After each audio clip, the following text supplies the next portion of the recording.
大家问千万字，大家要跟大家做过来捌一日。总是旧历历史，照过去传统的风俗，厝内有服侍神明的，拢会请屯，就是爱先送神。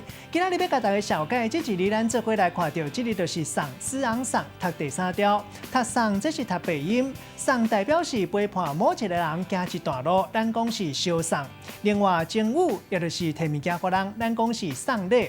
还有运输、书文派发，像咱讲送货、送报纸。这日文音读做送，带大家做过来小解这两个词。